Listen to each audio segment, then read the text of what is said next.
is up? Thanks for coming back for another edition of the Horror Debate. You know what it is, Mikey? What it is? It's October, and this is our time of year where we throw out a whole bunch of material for you folks. And unfortunately, we had to take a little break. But we're back, baby, and we're going to start throwing these things out at you hard and fast here in a minute. Yes, we are. This is the Horror Debate. I am Jeff Rowdy Jake here. He is Michael Mandy. And you know what, folks? What? We're live! Yes. Well, yeah, we're streaming. And we're but it feels good to be live again. We're recording this live. So how are you doing? I'm great, man. I'm into this whole Halloween vibe. You seen my house, Mikey? Yes, I did. Oh, dude, I got stuff everywhere. Yes, you do. I love it. You know, this is like lightweight for me. I got to put more stuff up, man. I need lights in every room. It's a beautiful thing. I have so much fun this time of year. I can't even tell you. One of these days, you got to turn your house into a haunted house. That would be awesome. Yeah. But then everybody would want to come over at one time, and I'd have a house full of people. No, you make appointments, reservations. There you go. Just like a I almost have to restaurant. do that anyway. People. Let me tell you something. People call ahead and book to come over and spend the night. Oh yeah, I kid you not. You kid me not. And I kid you not. I mean, the four kids' friends, man. They're hey, what are you doing Wednesday? Hey, yeah, can I come over and spend the night? Hey. Well, yeah, because you have those WWE all-night fests. That's it. WWE and UFC, actually.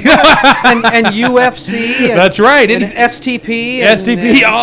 Well, maybe. No. But anyway, but it's feeling good, Mike. It's October. The air's slowly starting to get a little bit cooler. Out here in the Bay Area, it's been kind of hot for October, believe it or not. Yeah. I haven't been really starting to feel it until the last few days. It's starting to get a little bit cooler. I'm totally in the mood. The wind is starting to kick up. I'm totally in the mood for movies now. I'm totally in the mood. I had to take a break for a little bit, Mike. I was watching so many bad horror movies. Yeah. I had to take a little bit of a break. I'm glad we came back and we started with this flick because it kind of got me revved up again. I'm feeling pretty good about the situation. Wasn't a perfect flick, but you know what, Mike? What? It was decent enough. This one's called Bereavement. And it's the prequel to Malevolence, which we have not watched yet. No. But we're gonna. Yep. Yeah, so plot us, Mikey. Well, the plot of this film, because like I said, it's a second part of a trilogy, and we didn't see the first part, and I bet most people... Well, this is a prequel, though. Yeah, so this... So we're watching it in order. Yeah, okay, so See? The basic plot is this weird psycho guy who lives in a big, giant meat processing plant that's been closed down for 20 years out in the middle of Kansas or something like that. He kidnaps a little boy who feels no pain. Literally feels no pain. Literally. You know, like you're saying when I'm working out all the time, and you go, hey, I say no pain, no gain. You say, hey, no pain, no pain. Well, this kid literally had that. I mean, right? So then this guy kidnaps and strings up these females like they're sides of beef and lets them scream for a couple of days. Yeah, softens them up a little bit. Yeah, softens them up a bit, I guess. Yep. And he shows the kid, this is how it's done. This is how it's done, you know. So he kidnaps this child who feels no pain.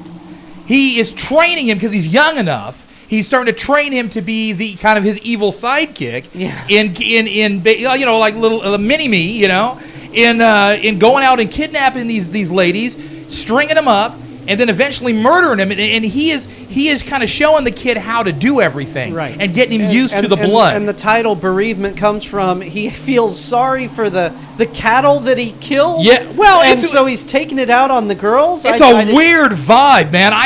This whole movie presented a really weird thing for me because it almost started out like your general kidnapping movie. And then kind of partway through, it started to act like almost like your general slasher. I mean, it was more like one of the torture. Kind of like a Hostel it turned into, and there was all kinds of little weird things going on in here. Yeah, but they never really hid the killer from you. The killer was wide out in the open. Yeah, right off the bat. You know, which was interesting because a lot of movies won't do that. They'll hide the identity till later on in the movie, but.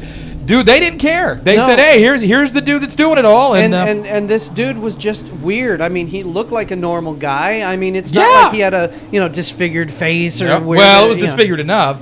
Well, just naturally. But naturally. Yeah, I mean, he looked like a normal guy who just lost it in his head. I got to tell you, Mike. First thing that hit me right off the bat was how good was this kid?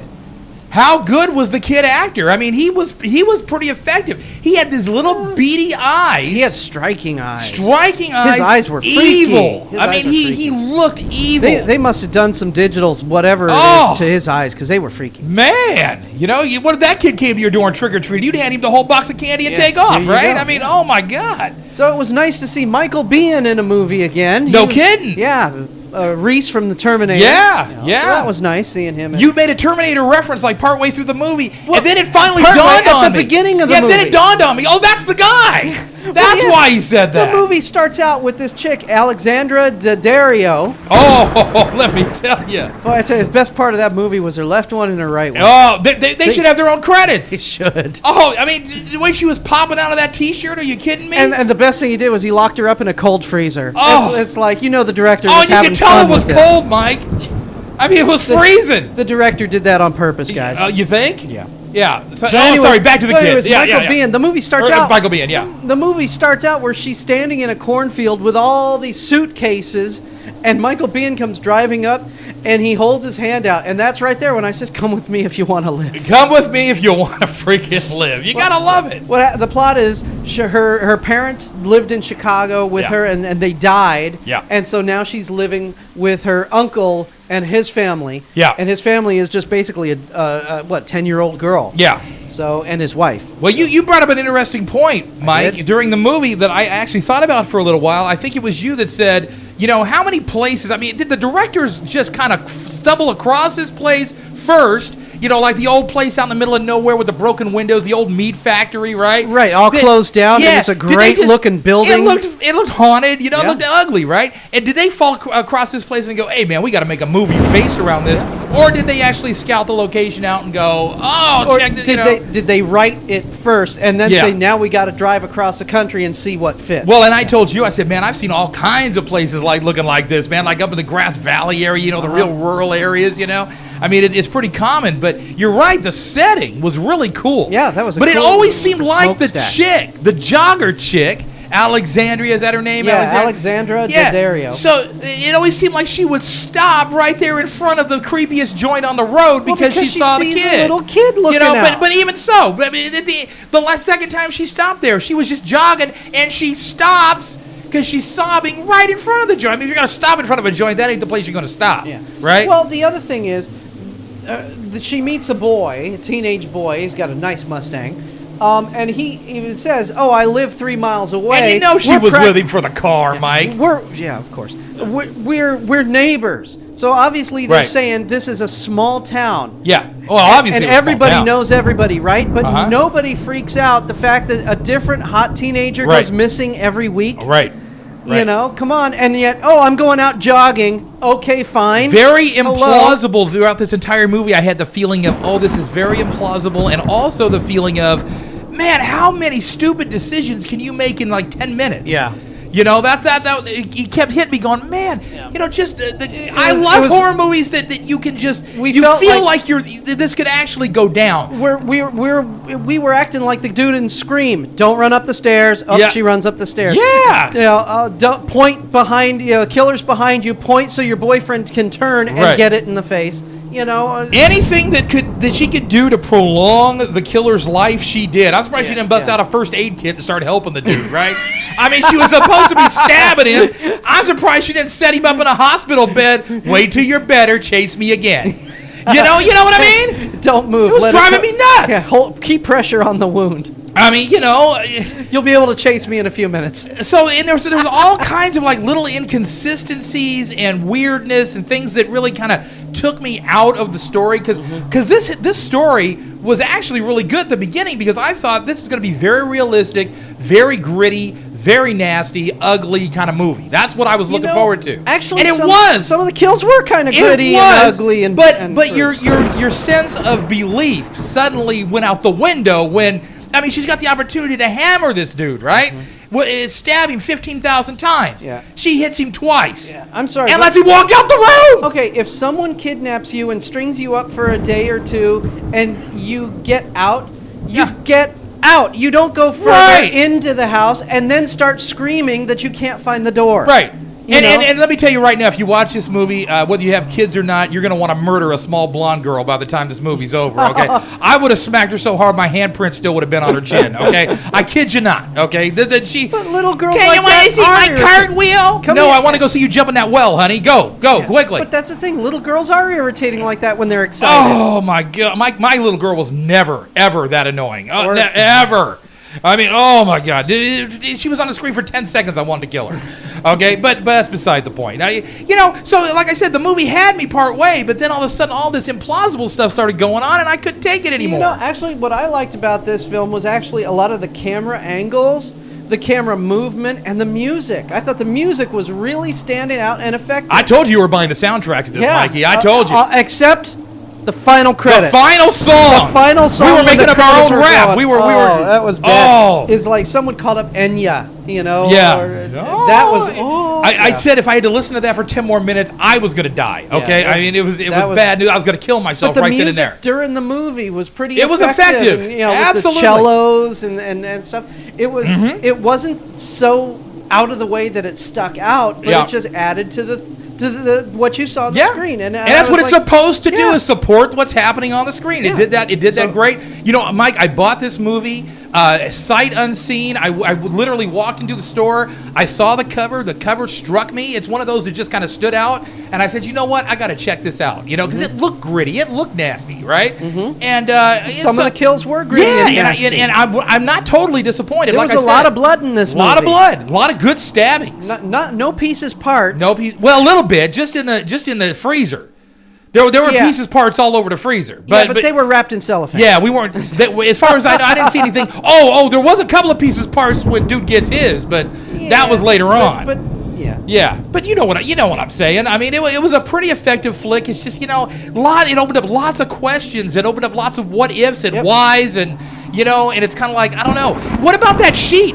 Yeah, I remember your wife. Oh, the bed sheet. Yeah, your wife was complaining. There's she said, something underneath the bed sheet, and you never see what it is. It's obviously dead dad that he's talking to. Right. But how does dead dad keeping him in the room, and he's talking to him, but then he's also talking to all these dead skull heads that look like the bad thing from the I want that. movie. Next year at Halloween, I'm setting me up one of those dudes, man. Those dead cow heads. Yeah, dead cow head. And with the whole outfit, make them look like 6-7 feet tall. Yeah, like one of the things in the movie Feast. It's on. Yes, Feast. That's exactly right. It's on. Are you going to give it a big boner like in next Feast? year? Well, the guy lost his wood in this movie, so I don't know if I'm going to be able to do that or not. We'll have to see. Best you part think of the this neighbors movie, on my cul-de-sac would dig that? Best part of this movie, Michael Biehn finds out that the girl's off with her boyfriend. He jumps in his pickup truck. He's building an addition to the side of his house, so there's a lot of lumber in the back. Yeah. And as he floors it, all the wood goes flying out. And I said, "Oh, dude, you're going to lose your wood." Yeah. And then, like a few scenes later, the little girl says, "Dad, I don't have any sisters or brothers because you're just lazy." And it goes, "Well, that's because he lost his wood." Oh God, we are so serious when we watch these movies. I'll tell you what, man. But you know what, Mike? Overall, I got to say, enjoyable film for the most part. Opens up a whole can of worms. It's not consistent all the way through, but it is entertaining, and it was gritty. It was shot with a certain flair. The music did support the action on the screen. It was clean. We watched it on Blu-ray, clean, crisp. The surround sound I noticed many times come into play very effectively. So I'm not hating it. I'm not hating on it.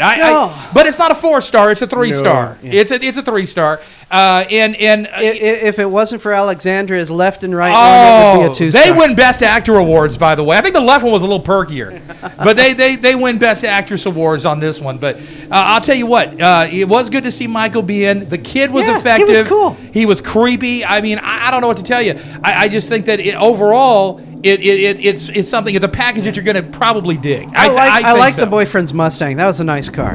You know what?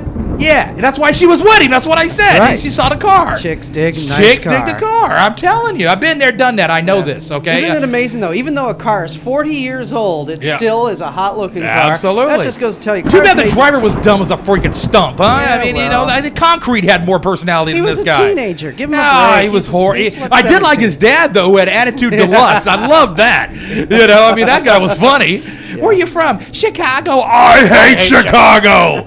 Yeah. You know. I loved it. The way this guy, usually very rarely in horror movies do you see how the bad guy collects his victims. Yeah. We saw how he collects a victim in this one. The girl comes out to Oh yeah. he blocks her car and she My comes up favorite. she comes up to hey idiot, move your car. She didn't even have a chance to finish that sentence and just a left hook pop down. No, it was a right one. Was it a right or a left? I think it was a right hook. I think it was a right hook, dude. He crossed over and blam! You didn't see that. That was the funniest freaking thing I've ever seen. She went down like a stone. I said, I want to see him do that all the way through the movie. Oh, man. Oh, it wasn't there a movie called like Sucker Punch or Donkey Punch or something like that? Donkey Punch. See, that's what I want. I want a serial killer that goes around in a truck. When the lady comes up to him, punch her. Don't stab her. Knock her out. Then take her something. That was beautiful. I thought that was funny. That was the best part. That was great. We just, whoa! That was cool. That was Personality Plus, baby. All right. All right, I'm giving it 3. That's a 3-star movie. Yeah, I'm not hating on it. Just I wanted it to be a little more consistent. Yeah, and the director I thought shows a lot of promise. All right, so way to go, Stephen Mina. Mina? Yeah, Mina. Is that his name? Or Mena? Oh, I thought you were saying Stephen and Mina. I thought it was his wife. No. Oh, okay. Maybe it's Stevan. I don't know. Stevan? Stevan. Well, he did a good job. Yeah, so. not a bad film. What was this, like his third flick, right? Well, yeah. Because he did Malevolence, then he did like this comedy thing. Yeah, and then he did the prequel. So, not bad, man. All right, I'm Michael Mandy. Who are you again? Oh, yeah. He's Rowdy. I'm Rowdy J. I'm just kidding. He's Rowdy J, and we'll talk to you next week at the Horror Debate.